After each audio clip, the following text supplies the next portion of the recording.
문재인 대통령과 여야 5당 대표가 1년 4개월 만에 청와대에서 만나 일본의 경제 보복 조치 즉시 철회와 외교적 해결에 나설 것을 함께 촉구했습니다. 여야는 위기 극복에 초당적으로 협력하고 피해 최소화를 위해 범국가적 비상협력기구를 설치하기로 했습니다. 문재인 대통령과 5당 대표 회동에서는 일본이 안보협력 국가에서 우리나라를 배제하면 한일 군사정보보호협정 파기를 검토해야 한다는 제안도 나왔는데 청와대는 상황에 따라서 검토할 수도 있다고 밝혔습니다. 문 대통령은 한일 정상회담과 대일 특사 파견에 대한 야당 대표들의 제안에 언제든 보낼 수 있지만 지금은 때가 아니라고 밝혔습니다. 홍남기 경제부총리는 일본의 경제 보복에 따라 핵심 소재와 부품, 장비 경쟁력 강화 방안을 이달 안에 마련하겠다고 밝혔습니다. 국산화율을 높이기 위해 대기업과 중소기업 협업 지원 중요성이 지적되고 있습니다.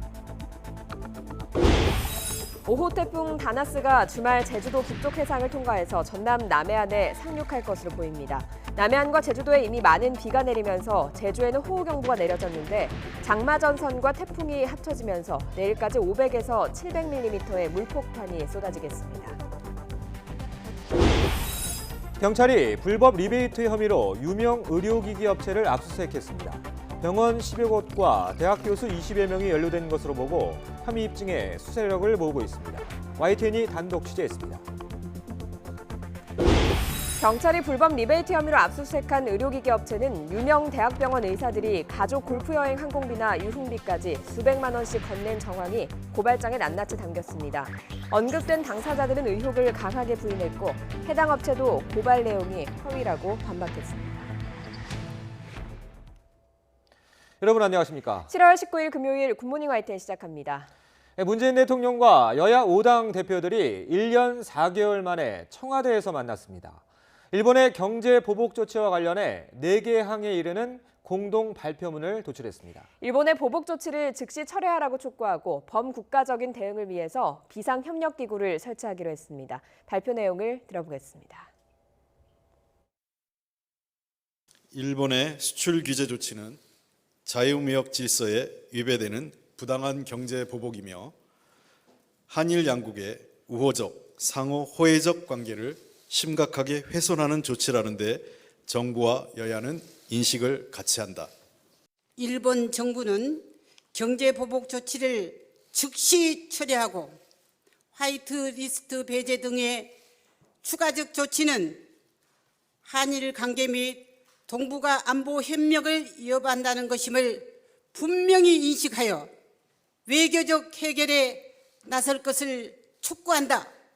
여야 당대표는 정부에 대해 일본의 경제보복 조치로 인한 문제를 해결하기 위해 다양한 차원의 적극적인 외교적 노력을 촉구하였으며 대통령은 이에 공감을 표하고 실질적인 대책을 마련하기로 했다. 정부와 여야는 일본의 경제 보복 대응에 초당적으로 협력하고 우리 경제에 대한 피해를 최소화하기 위해 노력하며 국가 경제의 펀더멘털 및 소재, 부품, 장비 산업의 경쟁력 강화를 위해 함께 노력한다. 또한 범국가적 차원의 대응을 위해 비상협력기구를 설치하여 운영하기로 한다.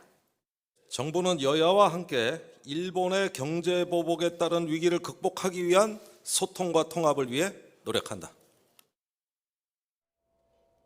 어제 회동을 마친 뒤 더불어민주당 이해찬 대표는 공동 발표문에 소재 부품 산업 지원 관련 내용을 포함하려고 했지만 자유한국당 황교안 대표의 반대가 많았다면서 상상도 하지 못한 일이라고 말했습니다. 이해찬 대표는 기자간담회를 통해 이같이 밝히고 문재인 대통령과 자신 모두 추경에 대해 강력하게 말했지만 황교안 대표는 국회 사안이라면서 응답하지 않아 발표문에 넣지 못했다며 문 대통령이 굉장히 아쉽게 생각했다고 강조했습니다. 이와 관련해 홍익표 민주당 수석 대변인은 황 대표가 소재 부품 산업 지원 관련 내용이 추경과 연관돼 있다는 주장을 일관되게 했다고 덧붙였습니다. 어제 회동에선 한일 군사정보보호협정의 파기를 정부가 검토해야 한다는 제안도 나왔습니다. 청와대는 상황에 따라 검토할 수도 있다고 밝혔습니다. 또 한일 정상회담과 대일 특사 제안도 나왔는데 문 대통령은 언제든 보낼 수 있지만 지금은 때가 아니라고 말했습니다. 임송호 기자가 보도합니다.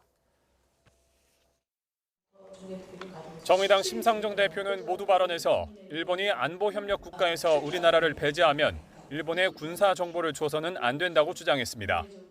우리 정부는 한일 군사정보보호협정 파기를 진지하게 검토해야 한다고 생각합니다.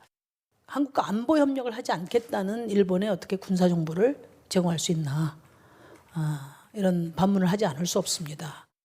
2016년에 체결된 지소미아 협정은 한일 양국이 북한의 핵과 미사일 관련 정보를 상호 공유할 수 있는 내용을 핵심으로 하는데 협정 만료 90일 전 양국이 파기 의사를 밝히지 않으면 자동으로 1년씩 연장됩니다.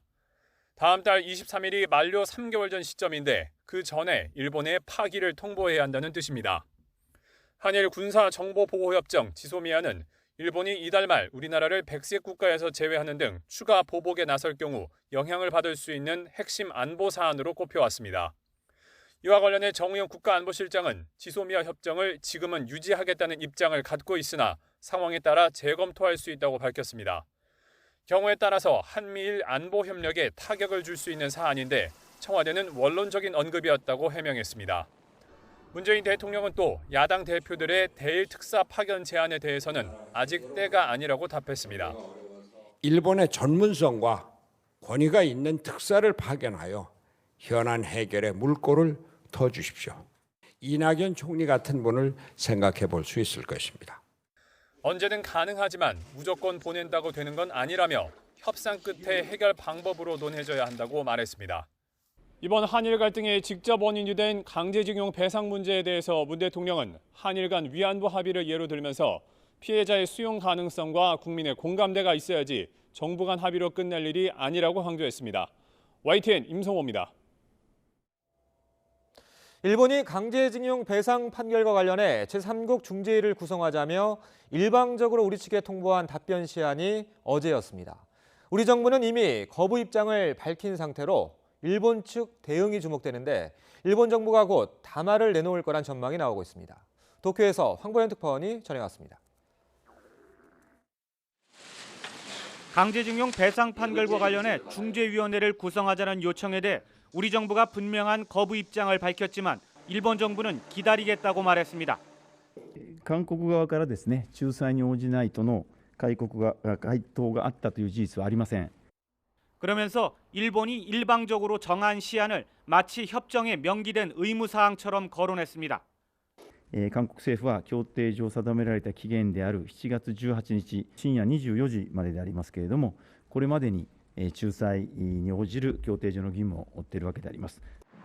이에 대해 우리 정부 관계자는 협정문에 문제가 생겼을 때 중재위를 구성한다로만 돼 있지 한쪽의 요청에 언제까지 반드시 답해야 한다라는 문구는 없다고 밝혔습니다. 그런데도 이런 표현을 쓴 것은 마치 한국 정부가 협정을 어긴 것처럼 부각해 역시 한국은 못 믿을 나라라고 일본 국민에게 또는 해외 언론에 보이게 하는 효과를 노린 것으로 분석됩니다. 일본 정부가 멋대로 정한 기한까지 우리 정부가 응하지 않을 경우에 대해서는 말을 아꼈습니다. 현지 언론은 지난해 10월 강제징용 배상 판결이 났을 때 외무상이 담화로 판결을 비판한 것처럼 이번에도 징용 배상 판결 내용과 우리 정부의 태도를 문제 삼는 내용의 담화를 이른 시일 내에 발표할 것으로 보인다고 전했습니다. 국제사법재판소 제소는 우리 정부가 응하지 않으면 당장 실익이 없는 만큼 그 뒤로 미룰 것이란 전망도 나왔습니다. 징용 배상 문제에 대한 직접적인 보복 조치는 압류된 일본 제철의 국내 자산이 매각되는 시점에 이루어질 것으로 보입니다. 日本企業に実害が及ぶようなことがあれば必要な措置を講じなければならなくなるという. 오는 일요일 국회의원 선거를 앞두고 일본 여론의 반한 감정에 기댄 또 한 번의 경제 보복 조치가 있을 가능성도 있지만 보복 조치 자체에 대한 일본 내 우려가 점점 퍼지고 있어 가능성은 높지 않아 보입니다. 도쿄에서 YTN 황보현입니다. 일본 정부가 수출 규제 대상에 올린 반도체 소재 3가지를 생산하는 일본 기업 대부분이 우리나라에 공장을 두고 있는 것으로 파악됐습니다. 하지만 원료를 일본에서 들여오고 있어서 이를 활용한 우회 공급은 어려울 것으로 보입니다. 홍남기 경제부총리는 소재 부품 경쟁력 강화 방안을 이번 달 안에 발표하겠다고 했습니다. 이하린 기자입니다. 일본이 수출 규제에 나선 세계 핵심 소재를 만드는 기업들은 대부분 합작이나 자회사 형태로 우리나라에 생산 공장을 두고 있습니다. 삼성전자와 SK하이닉스, LG 디스플레이 등 글로벌 업체들이 주요 고객이기 때문입니다. 반도체나 디스플레이 업체들은 사용하는 소재의 안전성을 위해서 가능한 한 한국의 해외 업체들이 한국의 공장을 유치하는 것을 유도하고 있습니다. 이제 딜리버리 코스트도 줄이기 위해서. 하지만 한국 공장을 활용한 우회 공급은 어려울 것으로 보입니다. 이 공장들은 대부분 원료를 일본에서 들여오거나 주요 품목은 일본 내 공장에서 생산하는 등 핵심 기술 유출을 철저히 차단하고 있는 것으로 알려졌습니다. 일본 업체들 가운데는 100년 이상의 역사를 가진 곳이 상당수이고 세계 핵심 품목에 대해서도 수십 년 동안 기술 노하우를 쌓은 것으로 파악됐습니다. 우리 정부와 기업의 근본적이고 중장기적인 대책이 필요한 이유입니다. 이에 따라 홍남기 경제부총리는 핵심 소재와 부품, 장비 경쟁력 강화 방안을 이번 달 안에 마련하겠다고 밝혔습니다. 당장 착수하거나 당겨서 추진할 필요가 있는 핵심 소재 부품 장비의 R&D 사업에 대해서는 근본 국회 심의 과정에서 소요 예산이 추경에 충분히 반영될 수 있도록 노력해. 전문가들은 소재 부품 국산화율을 높이기 위해 대기업과 중소기업의 협업을 지원하는 정부의 역할을 강조합니다. LG화학이나 롯데 같은 기업들과 삼성 하이닉스 같은 케미컬과 반도체 칩 메이커들이 동일한 지분을 내어서 합작사를 설립하고 그 자회사로 하여금 반도체나 디스플레이 소자에 특화된 기업을 만들어서 육성하는 방안을 제시할 수 있겠는데요.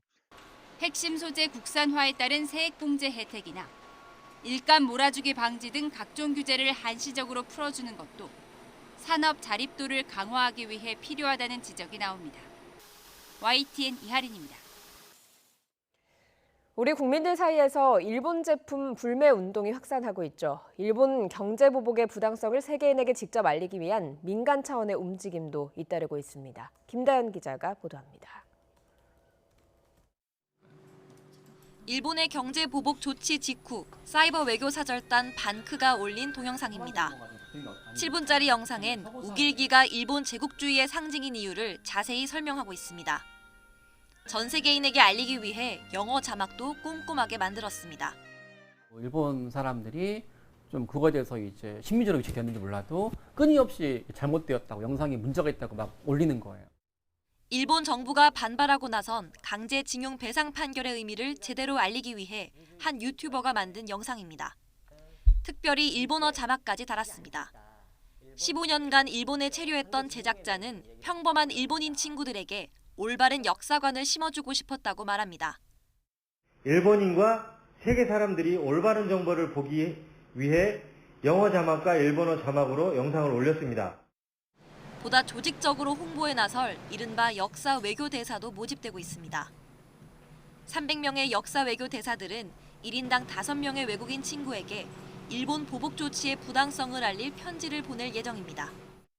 일본의 어떤 이런 역사 왜곡을 세계인들에게 다시금 각인시킬 수 있는 좋은 계기로 만드는 게 제일 중요하다고 저는 판단하고 있습니다.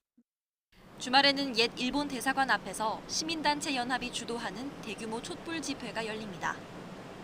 위안부 피해자 관련 단체들도 역사를 바로잡기 위한 행보를 이어갈 예정입니다. 인간띠기처럼 저희 목소리를 담아서 이제 행진을 준비하고 있습니다. 우리 역사를 바르게 알리기 위한 그런 많은 활동들을 저희는 준비해 가고 있고 또 진행 중에 있습니다. 일본 제품 불매 운동을 넘어 직접 나서 한일 갈등 사태의 진실을 알리겠다는 작지만 의미 있는 움직임도 잇따르고 있습니다. YTN 김다연입니다. 북한이 우리나라에 대한 일본의 경제 보복을 비난하면서 과거 식민지배에 대한 사과부터 하라고 비난했습니다.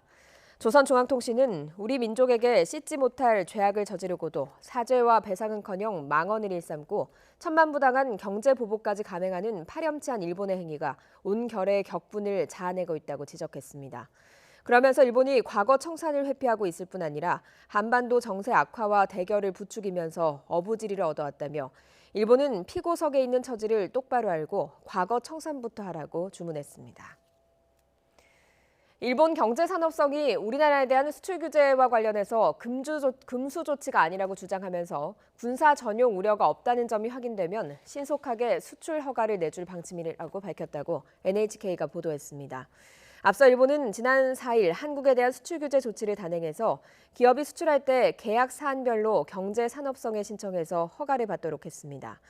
NHK는 이번 조치로 심사 기간이 90일 정도 걸리지만 경제산업성은 일본 기업과 한국 기업 양측의 관리 체제가 적절하고 군사 전용의 우려가 없다고 판단하면 신속하게 허가를 내줄 방침이라고 전했습니다. 이와 관련해서 그동안 강변 일변도였던 일본 정부의 입장에 조금이나마 변화의 조짐이 보이는 것인지 주목된다는 관측이 나오고 있습니다. 네, 오늘 남부지방과 제주도에 계신 분들은 이례적인 호우에 대비를 잘 하셔야겠습니다. 태풍의 전면대에서 뜨거운 수증기가 유입되면서 장마 전선이 더 강하게 발달하기 때문인데요. 오늘 남부지방과 제주도에는 시간당 50mm의 강한 비가 쏟아지는 곳이 있겠고요. 내일부터는 전국이 태풍의 영향권에 들겠습니다. 오늘까지는 서울 등 중북부 지역 하늘만 흐린 가운데 무더위가 기승을 부리겠습니다. 서울 낮 기온 34도로 어제보다 2도가량 더 높겠습니다. 레이더면을 보시면 현재 남해안과 제주도를 중심으로 장마 전선이 강하게 발달하고 있습니다. 제주 전역과 경남 창원, 통영과 거제에는 호우 경보가 발효 중이고 그 밖에 남해안에는 호우 주의보가 발효 중입니다. 장맛비는 낮 동안 충청 이남 지방으로 확대하겠고 내일 새벽부터는 전국으로 확대하겠습니다. 제주 산간에 700mm 이상, 남해안과 지리산, 제주도에는 500mm 이상의 물폭탄이 쏟아지겠고요. 전남과 영남에는 200mm 이상, 내일 새벽부터 서울 등 중서부 지역에도 10에서 70mm의 비가 오겠습니다. 한반도를 향해 북상 중인 5호 태풍 다나스는 소형급의 약한 세력을 유지한 채 상해 남동쪽 해상으로 북상하고 있습니다. 내일 새벽 제주 서쪽 해상을 지나서 아침에 진도 부근에 상륙할 것으로 보이고요. 이후 남부 내륙을 거쳐 동해로 진출할 전망입니다. 따라서 남부와 제주도에는 태풍 예비특보가 내려졌습니다. 오늘 오후 제주도를 시작으로 밤 사이에는 남부지방이 태풍의 직접 영향권에 들겠습니다. 태풍과 장마 전선이 겹치면서 내일까지 전국에 최악의 호우 피해가 우려됩니다. 산사태와 축도의 붕괴 등 호우 피해가 없도록 주변 시설물 점검 철저히 해주시기 바랍니다. 지금까지 YTN 야외 스튜디오에서 박현실입니다. 한국은행이 기준금리를 전격적으로 인하했습니다. 시장의 예상보다 한 발 빠른 조치입니다. 현재 경제 상황을 고려하면 추가로 더 낮출 가능성이 있다는 전망도 나오고 있습니다. 조태현 기자가 보도합니다. 한국은행의 결정은 기준금리 인하였습니다. 하반기 첫 금융통화위원회에서 현재 연 1.75%인 금리를 0.25%포인트 낮추기로 한 겁니다. 이에 따라 미국과의 금리 역전폭은 1%포인트로 확대됐습니다. 한국은행이 금리를 낮춘 건 지난 2016년 6월 이후 처음입니다. 일단 이번 달에는 금리를 동결한 뒤 다음 달쯤 낮출 가능성이 크다는 시장의 예상은 완전히 빗나갔습니다. 하반기 들어서도 경기 회복의 신호가 좀처럼 감지되지 않는 상태에서 올해 물가 상승률이 0%대에 그치는 심각한 저물가도 이어지는 만큼 조금이라도 경기를 부양하기 위해 선제 조치에 나선 것으로 풀이됩니다. 성장세와 물가 상승 압력이 당초 예상보다 약할 것으로 전망됨에 따라 경기 회복을 뒷받침할 필요성이 커졌다고 판단되어 기준금리를 0.25%포인트 인하하기로 결정하였습니다. 지난해 11월 금리 인상의 가장 큰 이유였던 금융 불안 역시 가계대출 증가세와 주택가격 상승이 둔화해 우려가 다소나마 줄어들었다는 판단을 했다는 분석이 제기됩니다. 특히 미중 무역 분쟁에 더해 일본과의 갈등까지 불거지면서 올해 안에 한 번 더 금리를 인하할 가능성이 있다는 전망도 나옵니다. 일본과의 갈등이 추가적인 위험 요인으로 등장하고 있고 전반적인 경제 여건의 악화가 진행 중이어서 추가적인 금리 인하의 가능성 역시 열려져 있는 것으로 생각됩니다. 다만 섣불리 금리를 더 낮췄다간 경기에 대응할 여력이 바닥날 우려가 있고 가까스로 진정세에 접어든 부동산 시장을 자극할 수도 있어 기준금리를 둘러싼 한국은행의 고민이 이어질 전망입니다. YTN 조태현입니다. 학교 비정규직 노조가 교육당국과의 임금 교섭을 중단하고 2차 총파업에 들어가기로 했습니다. 다만 파업 시기를 오는 9월 대의원대회에서 결정하기로 했는데 일단 교육당국을 압박하는 모양새입니다. 권호진 기자가 취재했습니다. 학교 비정규직 노조와 교육당국의 수차례에 걸친 임금 협상이 결렬되면서 노조가 다시 파업 카드를 꺼내들었습니다. 학교 비정규직 노조는 당국과의 교섭 잠정 중단을 선언하고 2차 총파업을 예고했습니다. 총파업 전후로 바뀐 교육당국의 거짓말과 대국민 사기극을 규탄하며 교섭을 중단하고 제2차 총파업으로 나아갈 것이다. 비정규직 노조는 2차 총파업의 책임을 교육당국에 돌렸습니다. 교육부는 교섭에 불참하고 교육청은 권한 없는 교섭위원을 내세우는 등 불성실한 태도를 보였다는 주장입니다. 태도 변화는 전혀 없고 3일 파업했고 했으니까 이제 더 이상은 못하겠지 하면서 또 멸시와 차별을 그대로 유지하고. 노조는 파업 돌입 시기를 오는 9월 7일 대의원대회에서 결정하기로 했습니다. 따라서 2차 총파업 선언은 향후 재개될 협상에 대비해 교육당국의 진전된 자세를 촉구하기 위한 압박용으로 해석됩니다. 전국 교육공무직 본부도 청와대 앞에서 1박 2일간 노숙 투쟁에 돌입하는 등 전방위 공세를 펼치고 있습니다. 학교 비정규직 노조와 교육당국은 기본급 6.24%와 1.8% 인상, 공정임금제 약속 등에서 평행선을 달리고 있습니다. 교육부는 앞으로도 교섭은 이어갈 예정이며 시도교육청에 노조의 제안을 안을 협의해 볼 것을 요청했다고 밝혔습니다. YTN 근호진입니다. 민주노총은 서울을 비롯한 전국 주요 지역에서 총파업 대회를 열어 탄력근로제 확대 법안 철회를 요구하고 최저임금 10,000원 공약 폐기를 규탄했습니다. 김명환 민주노총 위원장은 어제 서울 여의도 국회 앞에서 열린 수도권 총파업 대회에서 저임금 문제는 사실상의 최저임금 삭감으로 박살냈고 장시간 노동 문제는 탄력근로제 확대로 망쳐버리려 한다고 말했습니다. 민주노총은 총파업에 조합원 5만여 명이 참여할 것으로 전망했지만 고용노동부는 12,000여 명이 참여한 것으로 집계했습니다. 이런 가운데 탄력근로제 확대 법안을 논의하기 위한 국회 상임위회의가 어제 예정돼 있었는데 정경도 국방부 장관 해임 건의안을 둘러싼 여야 갈등의 불똥이 튀면서 결국 취소됐습니다. 법안 자체를 두고도 이견이 큰 상황이라 본회의 통과까지는 험로가 예상됩니다. 김영수 기자의 보도입니다.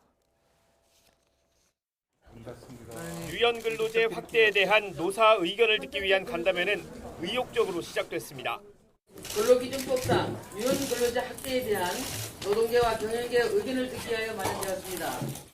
간담회는 예정된 시간을 훌쩍 넘기며 2시간을 꽉 채우고 마무리됐는데 정작 법안을 논의해야 할 회의는 취소됐습니다. 정경두 국방부 장관 해임 건의안 처리 문제를 놓고 여야가 대치하면서 국회 본회의 일정을 합의하지 못했다는 게 이유입니다. 본회의를 챙기고 법안 소위에 일하는 것 자체를 우리가 거부할 이유가 나니 납득을 못하겠어요. 국무위원 회의만 국회에 갖고 있는 권한인데 그걸 못하게 하는 이런 여당이 어딨냐고. 의사일정 합의와 상관없이 상임위는 정상적으로 운영하자는 민주당과 오히려 본회의를 보이콧하는 여당이 어디 있느냐는 한국당의 입씨름이 계속됐고 고성까지 오갔습니다. 노동법안 소위에서 정경주 해임이 무슨 문제야? 아니 본회의부터 여세우라. 뭘? 자기네 그 지도부 가서 말도 못하면서 말이야. 법안 논의가 본격적으로 시작되더라도 본회의 통과까지는 가시밭길이 예상됩니다. 민주당은 경사노위 합의대로 탄력근로제 단위 기간을 6개월로 늘리는 것만 서둘러 추진하자는 입장이지만 한국당은 하루 근무 시간의 상한선이 없는 선택근로제의 정산 기간을 함께 늘려 특정 업계의 충격을 줄여주자고 강조하고 있습니다. 정치 논리로 주 52시간 근무제의 부작용을 줄이기 위한 보완 입법이 늦어지면서 민생 현장의 혼란은 계속되고 있습니다. YTN 김영수입니다. 분식회계 관련 혐의 등을 받는 김태한 삼성바이오로직스 대표의 영장 실질 심사가 오늘 열립니다. 김 대표의 구속 여부는 이르면 오늘 밤쯤 결정될 것으로 보입니다. 권남기 기자가 보도합니다. 김태한 삼성바이오로직스 대표가 받는 혐의는 자본시장법과 외부감사법 위반, 횡령, 증거인멸 교사 등 모두 4가지입니다. 검찰이 지난해 12월 본격 수사를 시작한 이래 처음으로 분식회계 관련 혐의가 구속영장에 적시됐습니다. 고의 분식회계를 저질렀다는 혐의와 함께 코스피 상장 과정에서 분식회계로 만들어진 허위 자료를 이용했다는 혐의도 적용됐습니다. 또 김 대표는 30억 원가량, 함께 영장이 청구된 김모 전무는 10억 원 상당의 회사 돈을 횡령한 정황도 드러났습니다. 삼성바이오로직스 등에서 이뤄진 증거인멸을 지시했다는 혐의는 지난 5월 영장 청구 때도 적용됐습니다. 혹시 윗선에서 지시 받으셨나요? 지난해 증권선물위원회가 판단한 삼성바이오로직스의 분식회계는 4조 5천억 원 규모. 검찰은 고의 분식회계의 배경에 지난 2015년 제일모직 삼성물산 합병이 있다고 보고했습니다. 이재용 부회장에게 유리한 합병 비율을 맞추기 위해 회계법인 보고서 조작이 이뤄졌고, 그렇게 부풀려진 회사 가치를 합병 이후에도 정당화하려고 분식회계를 벌였다는 의혹입니다. 지난 2011년부터 삼성바이오로직스 수장을 맡아온 김 대표는 이 모든 과정을 알고 있는 핵심 피의자로 꼽힙니다. 삼성 분식회계에 대한 법원의 첫 판단이자 이 부회장 관련 수사의 가늠자가 될 것으로 보이는 영장심사 결과는 이르면 오늘 밤 나올 예정입니다. YTN 권남기입니다. 삼성바이오로직스의 재무를 총괄하는 임원이 검찰 조사 과정에서 분식회계 혐의를 사실상 자백했습니다. YTN 취재 결과 삼성바이오로직스 김모 전무는 최근 검찰 조사 과정에서 분식회계 혐의 상당수를 인정한 것으로 확인됐습니다. 김 전무는 지난 2014년과 2015년도 삼성바이오로직스 회계 처리에 위법한 부분이 있다고 인정한 것으로 전해졌습니다. 또 이후인 2016년과 2017년에도 조작된 사업계획을 바탕으로 작성된 회계법인 보고서를 삼성바이오로직스 재무제표에 반영했다고 인정한 것으로 알려졌습니다.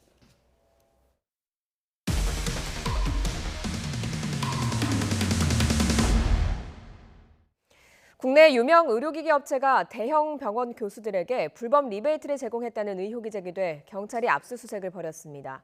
경기도 김포경찰서는 어제 김포시에 있는 모 의료기기 업체 본사에 수사관 10여 명을 투입해서 압수수색을 진행했습니다. 이 업체는 대형 대학병원에 자사 의료기기를 납품하기 위해서 교수 20여 명을 상대로 수년에 걸쳐 부적절한 금품과 향응을 제공한 혐의를 받고 있습니다.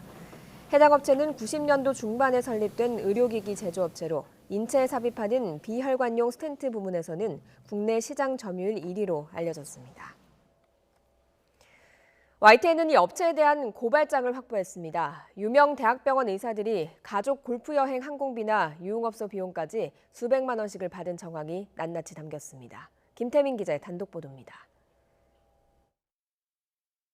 YTN이 입수한 국내 유명 의료기기 업체의 내부 고발 자료입니다. 구체적인 일시와 함께 리베이트를 받은 의사 10여 명의 실명과 소속 병원, 제공 방식까지 낱낱이 적시됐습니다. 가족 골프여행 항공권부터 유흥비까지 한 번에 수백만 원씩 뭉칫돈이 나간 것으로 나타났습니다. 특히 결제 기록을 숨기려고 임직원 개인 계좌로 돈을 우회 지급하는 편법 방식까지 담겼습니다. 교수님들 관리 차원에서 뭐 식사라든지 아니면 학회에 가서 뭐 투어라든지 그리고 그 외 유흥비를 한 대략 2억 5천에서 3억 정도로 사용하는 걸로 알고 있고 이거는 예전부터 가능상 이어오던 패턴이라고 보시면 될 것 같아요. 경찰은 이런 내용을 담은 고발장을 확보한 지 2달 만에 해당 업체를 압수수색하며 본격적인 수사에 착수했습니다. 국내 부문 영업을 담당했던 고발인의 증언에 신빙성이 있다고 판단한 겁니다.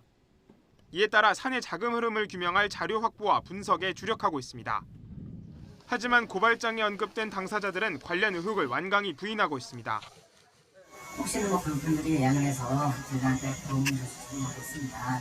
그렇지만 뭐 특사되는 범위 내에서 제가 가서 그때 강의를 하러 가가지고 그걸 붙였죠. 그거 뭐 그런데 제가 냈고 우리 장애인 모시고 왔는데 꼭 제가 결제하기로 사정을 다 했을 거고. 해당 업체 역시 고발 내용이 모두 허위라며 조목조목 반박 자료를 내놨습니다. 일부 영업사원이 회사 방침을 어기고 과도한 돈을 집행한 사례도 있었지만 자체 징계 처분을 내렸고 나머지 리베이트 제공 의혹 역시 사실 무근이라는 겁니다.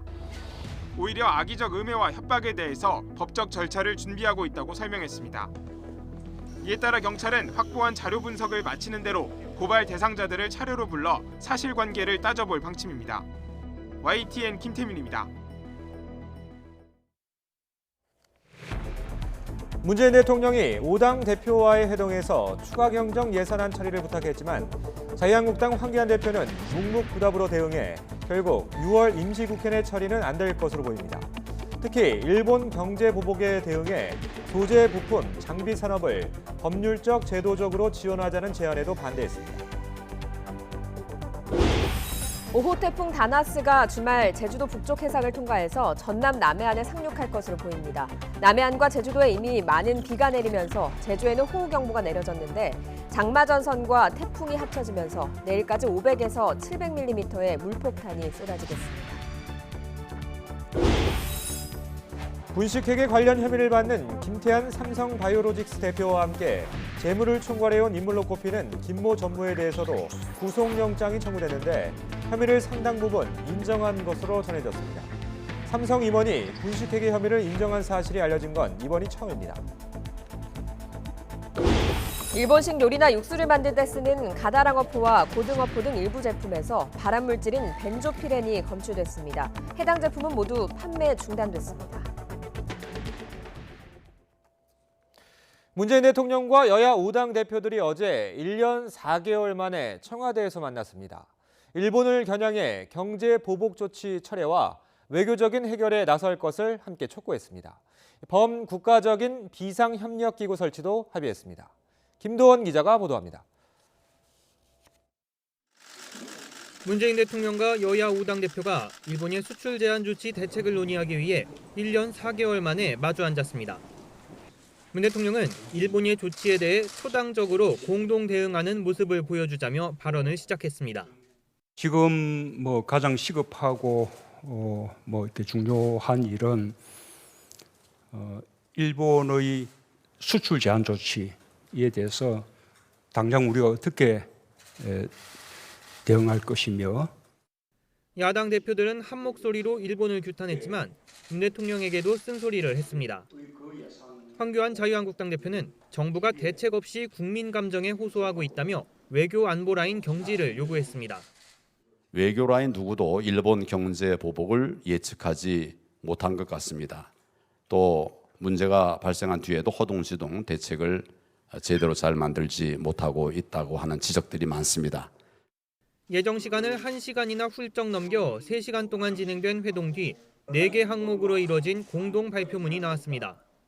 화이트리스트 배제 등의 추가적 조치는 한일 관계 및 동북아 안보 협력을 위협한다는 것임을 분명히 인식하여 외교적 해결에 나설 것을 촉구한다. 발표문은 이 밖에 우리 정부의 적극적인 외교적 노력 촉구, 소재, 부품, 장비 산업 경쟁력 강화와 범국가 비상협력기구 설치 등의 내용을 담았습니다. 일본에 대한 대응에 집중하면서 추경 예산안이나 외교 안보 라인 경질, 선거제 개편 등 여야 대표들이 초반에 언급했던 현안은 심도 있게 논의하지 못했습니다. 회동 결과는 황교안 대표가 합의문이라는 표현을 쓰는데 반대하면서 공동 발표문이라는 형태로 언론에 공개됐습니다.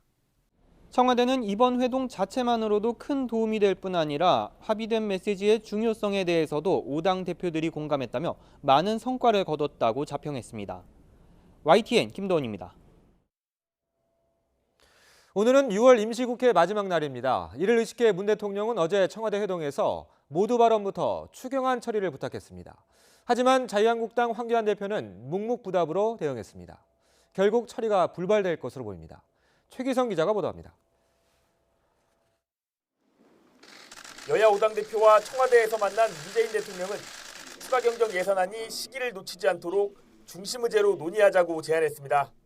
지금 경제가 엄중한데 엄중한 경제 대책으로서 가장 지금 시급한 것은 역시 추가 경정 예산을 좀 최대한 빠르게 그리고 원만하게 처리하는 것이라고 생각합니다. 더불어민주당 이해찬 대표뿐 아니라 야당 대표들도 이번 임시국회에서 추경안 처리가 필요하다며 한 목소리를 냈습니다. 하지만 한국당 황교안 대표가 원내 지도부에 맡길 일이라며 구체적인 답변을 하지 않았다고 참석자들은 전했습니다. 이런 부분들을 외면하는 자유한국당에 대해서는 유감 정도가 아니고 유감스럽다고 하지 않을 수가 없습니다. 특히 일본 경제 보복 대응 조치 가운데 하나로 소재, 부품, 장비 산업을 법률적, 제도적으로 지원하자고 문 대통령이 제안한 부분에도 황교안 대표는 반대했습니다. 법적, 제도적 지원은 사실상 추경안 처리를 전제로 한 내용이라는 이유에서입니다. 추경의 범위나 대상 이런 것으로 충분한 논의도 되지 않았고 또 협의해야 될 부분들이 많이 남아있는데 섣불리 결국 여야 5당이 내놓은 공동 발표문에는 소재, 부품, 장비 산업을 지원한다는 표현 대신 경쟁력 강화를 위해 노력한다는 추상적인 문구만 담을 수 있었습니다. 야당 대표들이 주장했던 경제정책 전환이나 외교 안보 라인 교체, 선거법 개정이나 개헌 관련 의견도 오갔지만 의미 있는 성과는 없었습니다. 선거법 개정 이것을 촉구를 했고 앞으로 개헌 문제를 다시 논의를 하자. 회동 직후 문 대통령과 황 대표 두 사람만 1분 30초 정도 창가에서 대화를 나눴는데 어떤 얘기가 오갔는지는 공개되지 않았습니다. 회동 직후 한국당 나경원 원내대표는 기자들과 만나 6월 임시국회에서 추경안 처리는 어렵다면서 정경두 국방부 장관 해임 건의안 등을 선결 조건으로 언급했습니다. 합의문이 나올지 모른다며 기대를 모았던 회동이 현안 처리는 빠진 공동 발표문으로 막을 내리면서 6월 임시국회 내 추경안 처리도 불발될 것으로 보입니다. YTN 최기성입니다. 문재인 대통령은 어제 회동에서 대일 특사나 고위급 회담 등은 협상이 이뤄진 뒤 해결 방법으로 논의해야 한다고 밝혔습니다. 고민정 청와대 대변인은 문 대통령이 특사 등과 관련해 해법이 된다면 언제든 가능하지만 무조건 보낸다고 되는 건 아닐 것이라며 이같이 말했다고 전했습니다. 문 대통령은 강제징용 배상 문제와 관련해 양국 정부 간 합의만으로 문제가 해결되는 것이 아니라 피의자들의 수용 가능성과 국민의 공감대가 있어야 한다는 게 과거 한일 위안부 합의의 교훈이라고 설명했습니다. 어제 회동 분위기도 짚어보겠습니다. 국회에서 격한 말만 쏟아내던 모습을 뒤로하고 일단 화기애애한 분위기였는데 뼈있는 농담도 주고받았습니다. 최민기 기자가 보도합니다. 청와대에 도착한 여야 당대표들은 본격적인 회동에 앞서 차를 들며 인사를 나눴습니다. 자유한국당 황교안 대표가 민주평화당 정동영 대표에게 생일 축하 인사를 먼저 건넸습니다. 생신이 보니까 그렇습니다.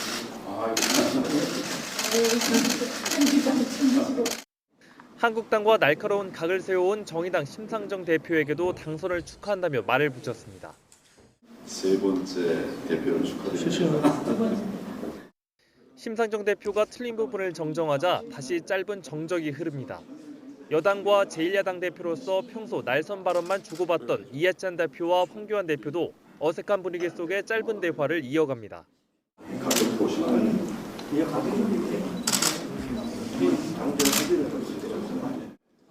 이어 바른미래당 손학규 대표까지 모두 모여 대통령과 차례로 악수를 나눈 대표들은 일본의 경제보복 조치에서만큼은 여야가 힘을 합쳐야 한다는 데 공감대를 이뤘습니다.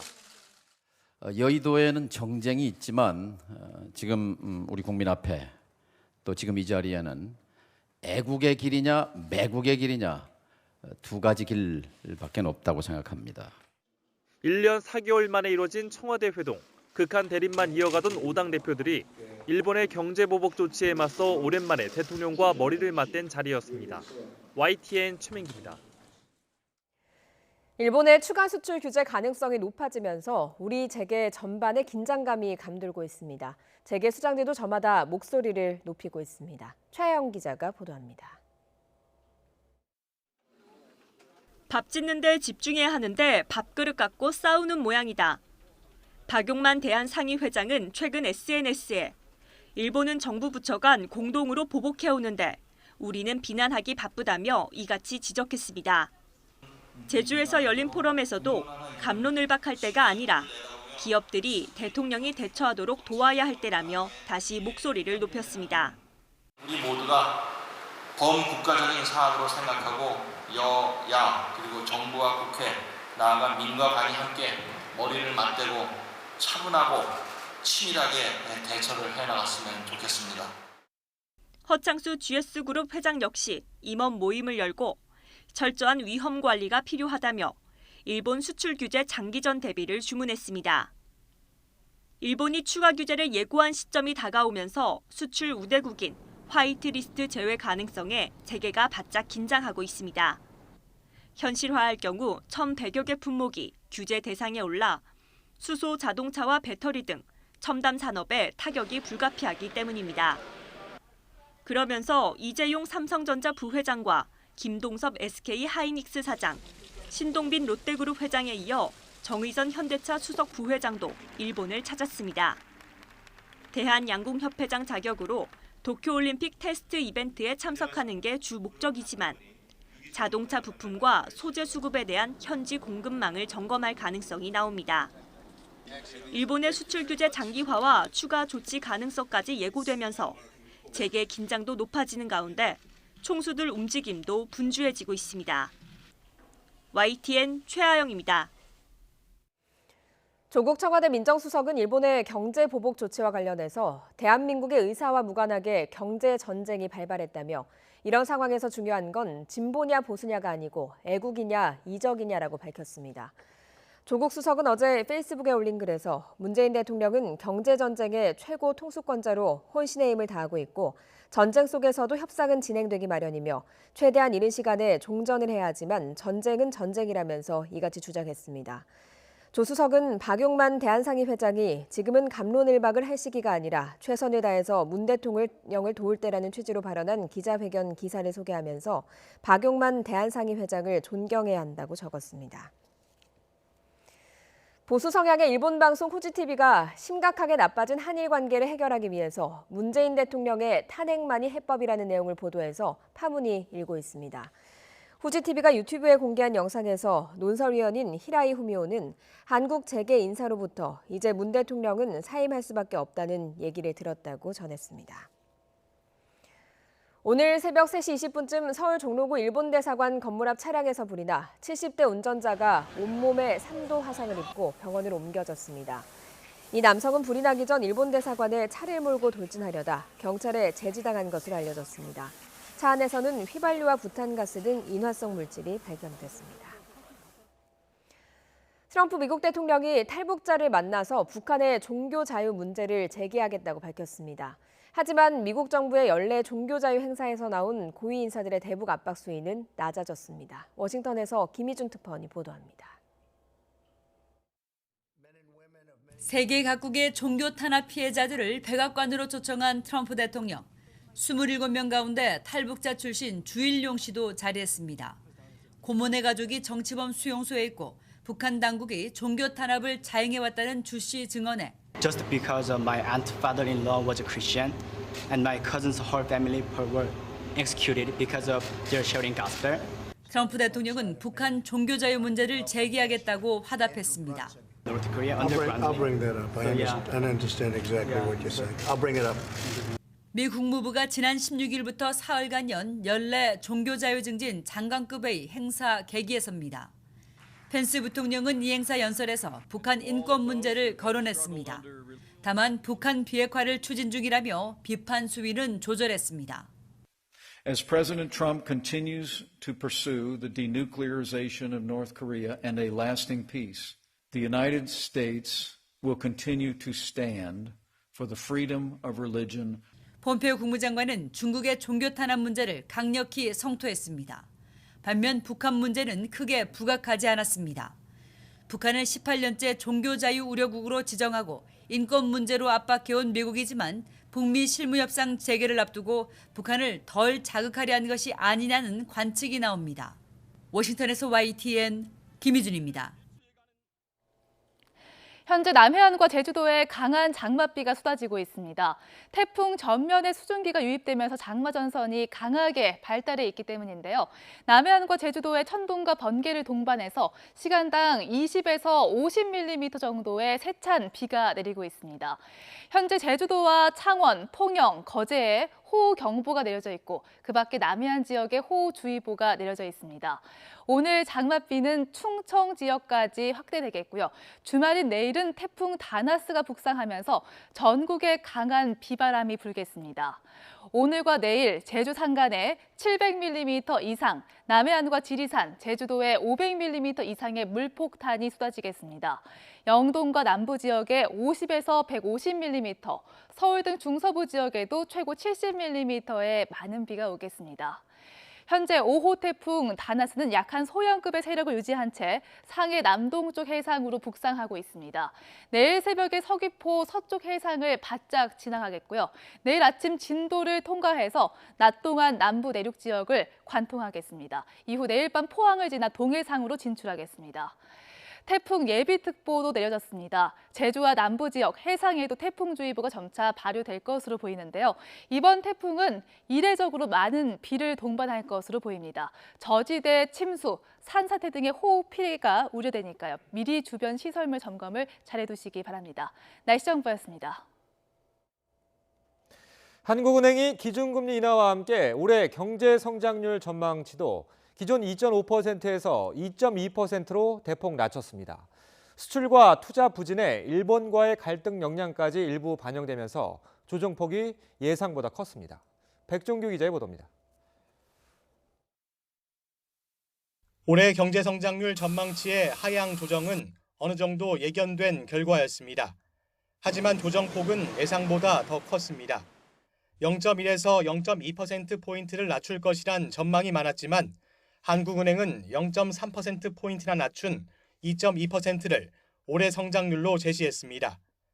이는 글로벌 금융위기 직후인 지난 2009년 이후 가장 낮은 수준입니다. 미중 무역 분쟁에 따른 글로벌 교역과 성장세 둔화, 반도체 경기 회복 지연 등 대외 여건 변화를 반영한 결과입니다. 이론적으로 도달할 수 있는 최대치를 말하는 잠재 성장률도 2.5에서 2.6%로 낮춰 잡았습니다.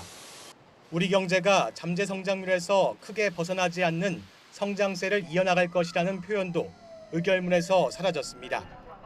가장 큰 이유는 역시 수출 부진입니다.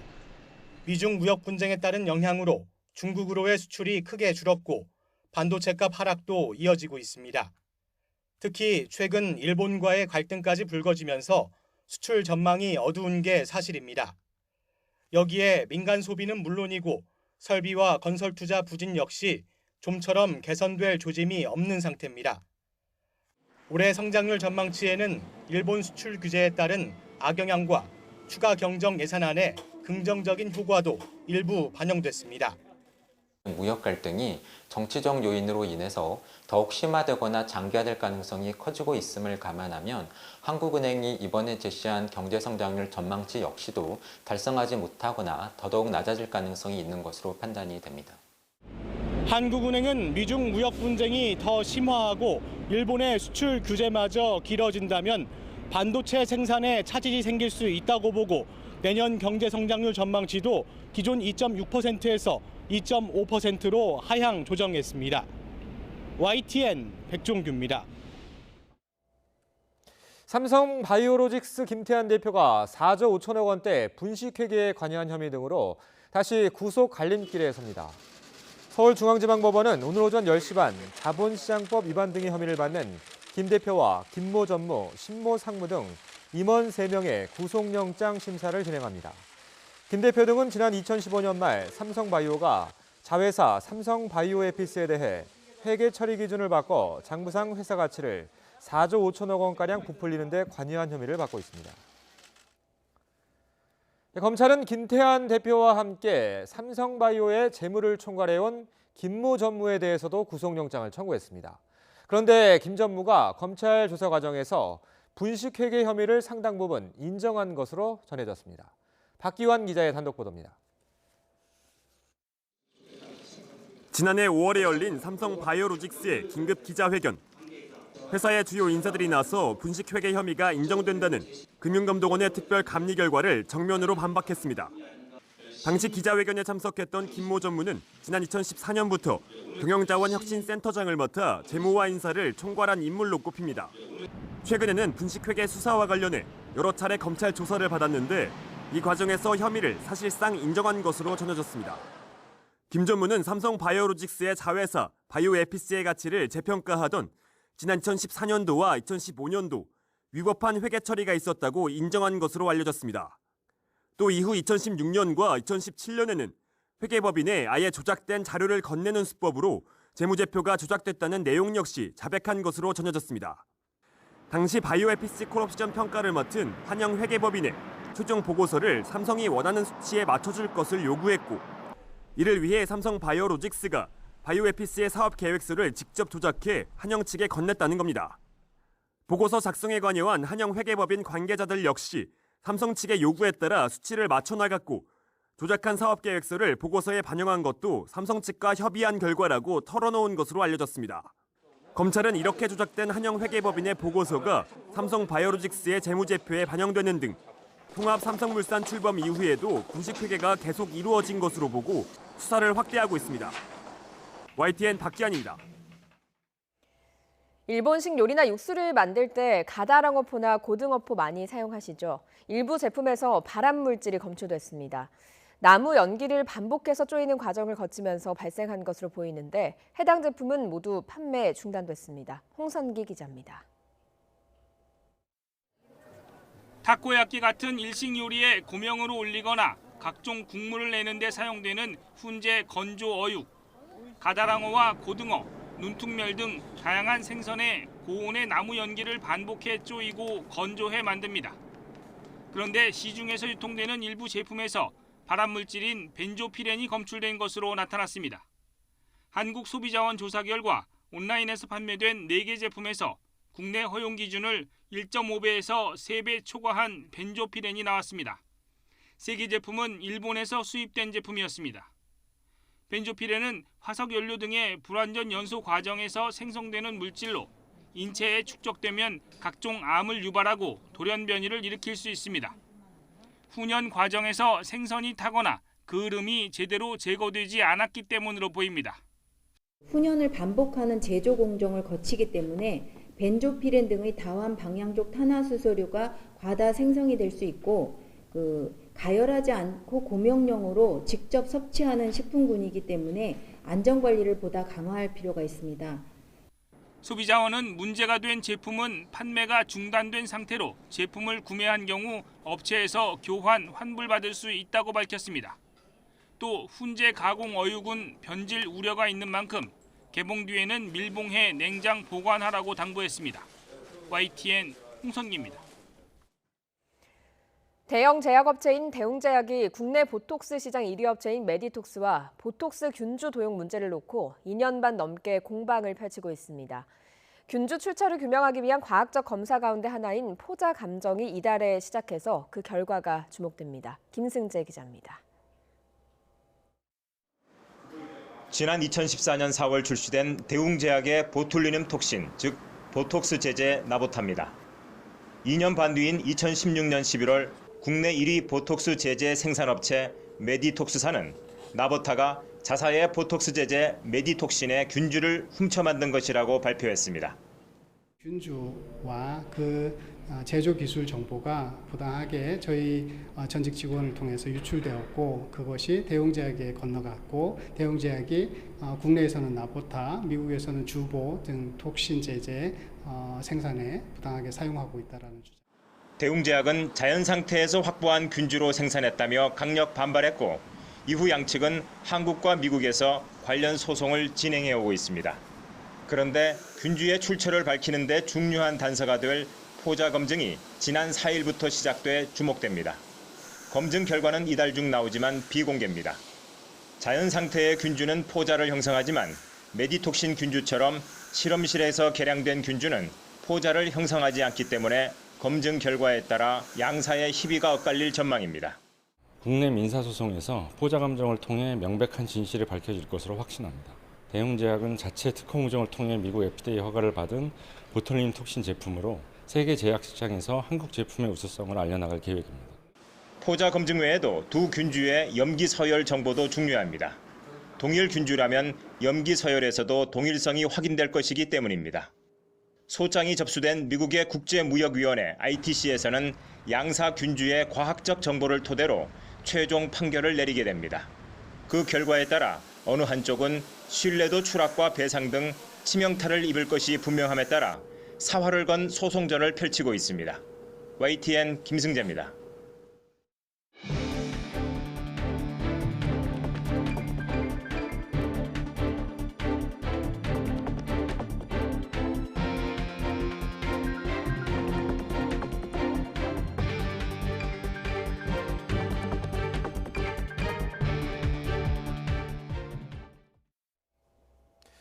제5호 태풍 다나스가 북상하면서 오늘 전국이 대체로 흐리고 충청도와 남부지방, 제주도엔 장맛비가 내리겠습니다. 예상 강수량은 내일 밤까지 남해안과 지리산 부근, 제주도가 150에서 300mm이고 제주도 산지는 700mm 이상, 그 밖에 비가 많이 내리는 곳은 500mm 이상입니다. 또 서울과 경기도, 강원도도 밤에는 빗방울이 떨어지는 곳이 있겠습니다. 기상청은 내일까지 남해안과 제주도를 중심으로 시간당 50mm 이상의 매우 많은 비가 내릴 것으로 예상되는 만큼 산사태와 축대 붕괴, 침수 등 피해가 없도록 유의해 줄 것을 당부했습니다. 반면 낮에 비 소식이 없는 서울과 경기 내륙, 강원 영서는 낮 기온이 35도까지 오르는 등 덥겠습니다. 극우 성향의 일본 방송 후지TV가 심각하게 나빠진 한일 관계를 해결하기 위해서 문재인 대통령의 탄핵만이 해법이라고 보도해 파문이 일고 있습니다. 후지TV가 유튜브에 공개한 영상에서 논설위원인 히라이 후미오는 한국 재계 인사로부터 이제 문 대통령은 사임할 수밖에 없다는 얘기를 들었다고 전했습니다. 이어 한국은 강제징용 판결을 바꿀 수도 없고 레이더 조준은 인정할 수도 없고 위안부 재단은 해산했다면서 일본에 내놓을 것이 아무것도 없다고 주장했습니다. 조국 청와대 민정수석은 일본의 경제보복 조치와 관련해서 대한민국의 의사와 무관하게 경제전쟁이 발발했다며 이런 상황에서 중요한 건 진보냐 보수냐가 아니라 애국이냐 이적이냐라고 밝혔습니다. 조국 수석은 어제 페이스북에 올린 글에서 문재인 대통령이 경제전쟁의 최고 통수권자로 혼신의 힘을 다하고 있다면서 최대한 이른 시간에 종전을 해야 하지만 전쟁은 전쟁이라며 이같이 주장했습니다.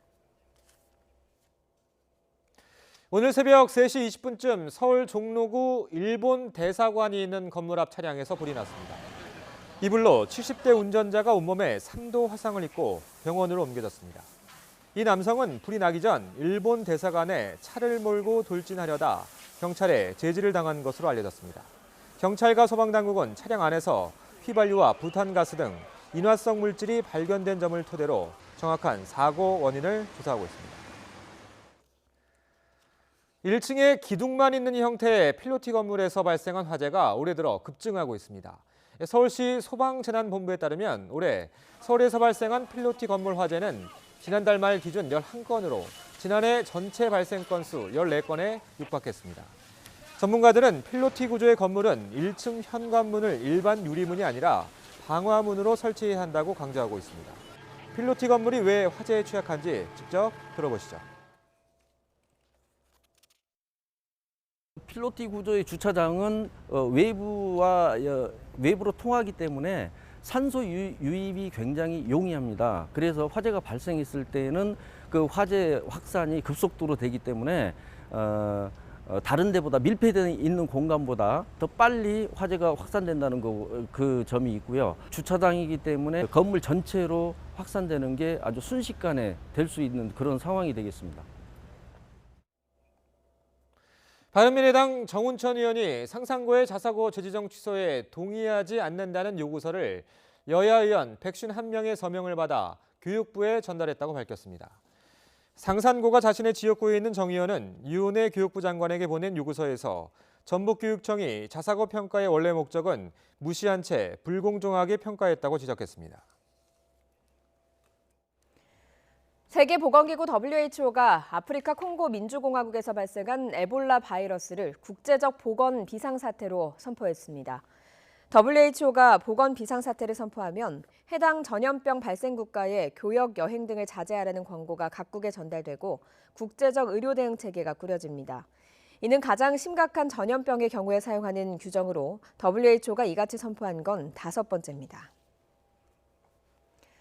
트럼프 미국 대통령이 세계 각지 종교 탄압 피해자들을 백악관으로 초청한 자리에서 북한 측에 종교의 자유의 문제를 제기하겠다고 밝혔습니다.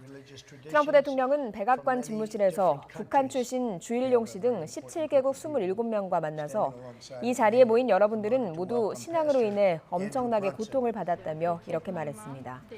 트럼프 대통령이 북한이 껄끄러워할 수 있는 종교의 자유 문제를 직접 꺼내겠다고 언급함에 따라서 재개가 지연되는 북미 간 실무 협상을 앞두고 북측의 압박이 될 수도 있다는 분석이 나오고 있습니다. 바다와 도심을 굽어보면서 공중을 달리는 월미 바다열차가 정식 개통을 앞두고 있습니다. 국내 최초의 도심 관광용 모노레일로 주목받았지만 안전 결함으로 개통조차 못했던 열차인데요. 안전을 보완해서 다시 태어났습니다. 이기정 기자입니다. 인천 월미도 앞바다를 배경으로 2칸짜리 열차가 미끄러지듯 주행합니다. 놀이기구에 탑승한 듯한 열차가 월미도 일대를 굽어보며 달리는 총 길이는 6.1km. 세계에서 가장 큰 곡물 저장소 벽화가 눈앞에 펼쳐지고 거대한 여객선과 항구 시설에 접근하면 이곳이 산업의 중심축인 인천 항임을 깨닫게 해줍니다.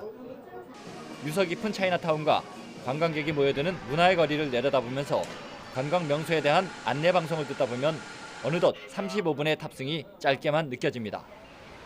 지난 2008년 모노레일로 야심차게 출발했던 옛 월미 은하레일. 853억 원의 사업비가 투입됐지만 개통 직전 심각한 안전 결함이 발견돼 10년 넘게 애물단지 취급을 받아왔습니다. 183억 원이 추가 투입되면서 모노레일이 아닌 3선 레일로 설계가 변경됐고 이제 도시계획시설 준공검사만 남겨놓고 있습니다. 좌우에 보조레일을 설치한 3선 레일 구조로 함으로 해서 어린이 세발 자전거와 같은 안전성을 구축했기 때문에 절대 탈선 염려가 없다는 것이 큰 장점이 되겠습니다. 옛 월미 은하레일이 바다열차로 새롭게 태어나면서 손님 맞을 채비를 갖추자 월미도 주변의 상인들도 기대가 큽니다. 월미도에 오시면은 유람선, 놀이기구 그리고 먹거리가 풍부합니다. 그런 것들을 패키지 상품으로 같이 묶어서 바다열차와 함께 연계할 생각입니다. 전 구간에 대피로가 설치됐고 고압 전류가 아닌 탈착형 배터리로 작동돼 비상시 안전성도 뛰어납니다. 인천교통공사는 월미 바다열차를 4달 중에 정식 개통한다는 방침 아래 관계기관과 함께 주변 경관을 정비하는 협의도 구체화할 예정입니다. YTN 이기정입니다. 갈매기는 흔히 볼 수 있는 새지만 희귀종도 있습니다. 멸종위기 2급인 검은 머리 갈매기도 희귀종인데요. 인공부화에 성공한 15마리가 자연으로 돌아갔습니다. 황선욱 기자가 보도합니다. 바깥 세상이 낯선지 머뭇거리던 새들이 하나둘 하늘을 향해 날아오릅니다. 멸종위기 야생생물 2급인 검은머리 갈매기입니다. 알에서 나온 지 50여일밖에 안 된 어린 갈매기들인데 2년 정도 지나 번식기가 되면 머리색이 까맣게 변합니다. 이번에 야생 방사한 갈매기들은 인천 송도 매립지에서 구조한 알을 인공부화한 것들입니다. 송도 매립지에는 600쌍이 번식 중인데 검은머리 갈매기의 최대 서식지입니다. 매립지라는 곳을 선택을 해서 거기서 산란을 하고 그리고 바로 가까이 갯벌에 나가서 생활을 하고 여기에서 이제 월동을 하기 위해서는 중국 쪽으로 이제 많이 이동을 하는 그런 새라고 보시면 될 것 같습니다. 야생 방사에 앞서 비행 훈련과 먹이 사냥은 물론 기존 야생 갈매기를 알아보고 함께 어울리는 훈련도 받았습니다.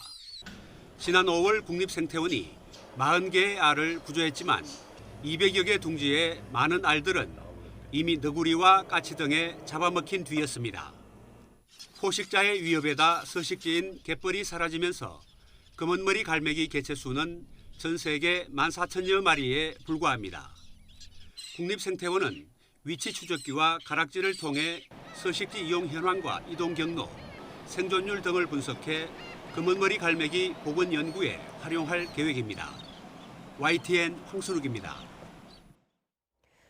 성소수자의 인권을 상징하는 무지개색 옷을 입고 예배 수업에 참석했다는 이유로 징계를 받은 신학대학원생들이 학교를 상대로 소송을 내서 1심에서 이겼습니다. 재판부는 학교가 사전에 징계 사유를 알리지 않았고 학생들의 진술도 듣지 않아서 징계 절차에 하자가 있다고 설명했습니다. 학생들은 지난해 5월 17일 국제 성소수자 혐오 반대의 말을 맞아서 무지개색 옷을 입고 예배 수업에 참석했다가 징계를 받자 소송을 냈습니다. 한국문화예술위원회가 오늘 문화예술계 블랙리스트 사태의 대표적인 사건인 팝업 시어터 사태에 대해서 공개 사과합니다. 박종관 한국문화예술위 위원장은 오늘 오후 서울대학로 예술극장 시어터 카페에서 피해 예술인과 당시 사업 담당 직원 등 블랙리스트 피해자들이 직접 만나서 공개 사과하고 재발 방지 대책 등을 놓고 간담회를 가질 예정입니다. 팝업 시어터 사태는 한국문화예술위원회가 지난 2015년 10월 팝업 시어터 공연 중 하나인 연극 이 아이를 세월호 참사를 연상시킨다는 이유로 방해한 데 이어서 불신의 힘 등 차기 공연작 대본을 검열하면서 항의 시위가 이어졌습니다.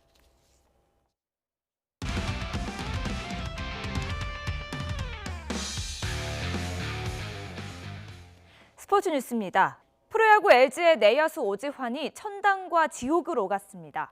어이없는 실책으로 위기를 자초했지만 그림 같은 호수비 2개로 마음의 짐을 털어냈습니다. 프로야구 소식 허재원 기자가 종합했습니다. 잘 던지던 LG 선발 차우찬이 유격수 오지환의 실책 이후 급격히 흔들리기 시작합니다. 최준호와 김강민에게 연달아 안타를 얻어맞고 실점을 허용합니다. 위기의 순간 꼬인 매듭을 푼 건 실책을 범한 오지환 자신이었습니다. 노수강의 안타성 타구를 그림 같은 다이빙 캐치로 잡아내며 추가 실점을 막아냈습니다. 이어 최정의 땅볼 타구를 글러브로 곧바로 토스하는 메이저리그급 수비로 병살타를 잡아내며 이닝을 마무리했습니다. 비디오 판독 끝에 병살타가 인정되자 LG 팬들은 오지환을 향해 아낌없는 박수를 보냈습니다. 병주고 약도 준 오지환의 활약을 앞세워 LG는 SK의 추격 의지를 꺾었습니다. 8회 대거 5점을 뽑아내며 사실상 승부를 갈라 선두 SK의 5연승 도전을 가로막았습니다. 올 시즌 어이없는 실책을 연발하고 있는 롯데 수비진이 어김없이 우스꽝스러운 장면을 연출합니다. 2루에는 악송구, 포수에게는 폭투를 던진 레일리가 주지 않아도 될 점수를 헌납하며 한 점 차로 바짝 추격당합니다. 하지만 불안한 수비에도 롯데는 기아 에이스 양현종에게 11개의 안타를 뽑아내는 등 모처럼 타선이 폭발하며 힘겹게 3연패에서 벗어났습니다. 막강한 마운드를 앞세운 키움은 삼성을 5연패로 밀어넣는 동시에 3연승을 달리며 전반기를 2위로 마무리했습니다. YTN 허재원입니다. 프랑스 프로축구 보르도로 이적한 축구대표팀의 공격수 황의조가 팀 전지훈련지인 미국으로 출국했습니다. 황의조는 미 워싱턴에서 열리는 보르도의 프리시즌 일정에 합류해 메디컬 테스트를 받은 뒤 이적 계약을 마무리합니다. 200만 유로 우리 돈으로 26억 원에 이적하는 황의조는 2자릿수 득점을 하겠다며 각오를 밝혔는데요. 직접 들어보시죠. 따로 세우진 않았는데 그래도 적응을 빨리 해서 2자릿수 골을 기록했으면 좋겠고 골도 중요하지만 경기에 출전하고 또 적응을 빨리 하는 게 중요한 것 같아요. 일단 더 높은 무대는 당연히 꿈꾸지만 그래도 제가 먼저 또 프랑스에서 먼저 제가 잘하고 먼저 인정받고 먼저 좋은 모습을 보여드리는 게 먼저인 것 같아요. 그 다음은 또 그 다음이니까 일단 현재 최대한 충실해서 리그에서부터 좋은 활약들을 많이 해야 될 것 같아요.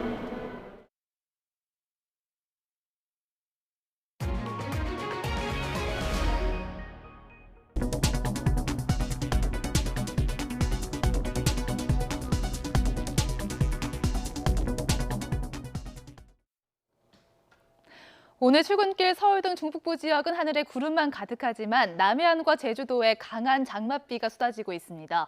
태풍 전면의 수증기가 유입되면서 장마 전선이 강하게 발달하고 있기 때문인데요. 남해안과 제주도에 천둥과 번개를 동반해 시간당 10에서 60mm의 세찬 장대비가 쏟아지고 있습니다. 현재 제주도와 창원, 통영, 거제, 부산에 호우경보가, 그밖에 남해안 지역에 호우주의보가 내려져 있습니다. 오늘 강한 장맛비는 충청 지역까지 확대되겠고요. 장맛비에 뒤이어서 주말엔 태풍 다나스가 북상하면서 비바람이 몰아치겠습니다. 오늘 밤 제주와 남해안을 시작으로 주말인 내일은 전국이 태풍의 영향권에 들겠습니다. 오늘과 내일 제주 산간에 700mm 이상, 남해안과 지리산, 제주도에 500mm 이상의 물폭탄이 쏟아지겠습니다. 영동과 남부 지역에 50에서 150mm, 많은 곳은 200mm 이상이 오겠고요. 중서부 지역도 최고 70mm의 적지 않은 비가 오겠습니다. 현재 5호 태풍 다나스는 약한 소형급의 세력을 유지한 채 상해 남동쪽 해상으로 북상하고 있습니다. 내일 새벽 서귀포 서쪽 해상을 바짝 지날 것으로 보이고요. 내일 아침 진도를 통과해서 낮 동안에 남부 내륙 지역을 관통하겠습니다. 이후 내일 밤 포항을 지나서 동해상으로 진출하겠습니다. 이에 따라 태풍 예비특보도 내려졌습니다. 제주와 남부 지역 해상에 태풍주의보가 점차 내려질 것으로 보이고요. 이번 태풍은 이례적으로 많은 비를 동반할 것으로 보입니다. 저지대 침수, 산사태 등의 호우 피해가 우려되고 있으니까요. 미리 주변 시설물 점검을 잘 해두셔야겠습니다. 날씨 정보였습니다. 굿모닝 YTN 2부 잠시 후 8시에 이어집니다.